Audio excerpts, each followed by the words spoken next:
रही दीदिया के गावे, धोई के जीजा लगले भीतरी लगावे।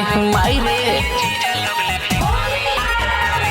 घूमेला गइल रही दीदिया के गावे, धोई के जीजा लगले सगरी लगावे।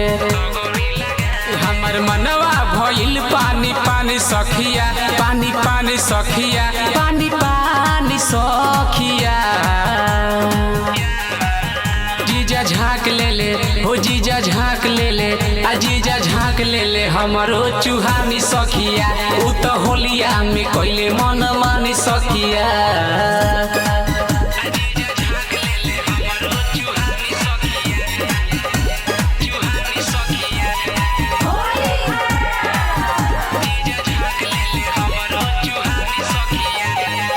हमर 16 के जवानी खूबे कइले छेड़ा खानी, डलले जगह कु जगह रंगले हौदा खनदानी।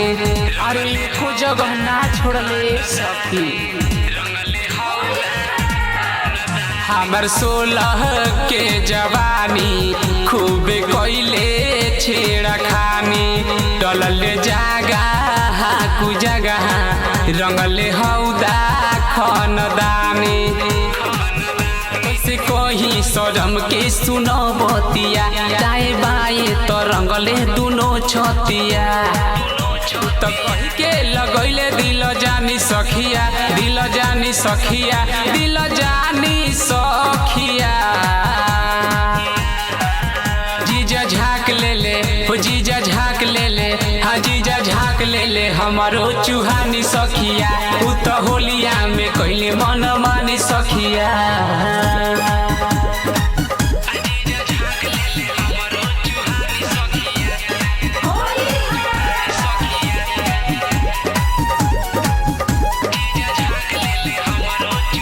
चढ़ल जहिया से होली उ निहार तारे चोली, बोल के मीठा मीठा बोली हमार लहंगा देले खोली। अरे हमारे फेरा में रहत रे दादा,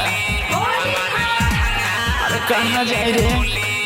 चढ़ल जहिया से होली उ निहार तारे चोली, बोल के मीठा मीठा बोली हमार लहंगा देले खोली। पिंटू गजबे हमार तो हवे जीजा, सुनील भंगिया पियावे कहे पीजा। कर तारे बिनय परेशानी सखिया, परेशानी सखिया, परेशानी सखिया। जीजा झाँक ले ले, हो जीजा झाँक ले ले, हाँ जीजा झाँक ले ले हमारो चुहानी सखिया।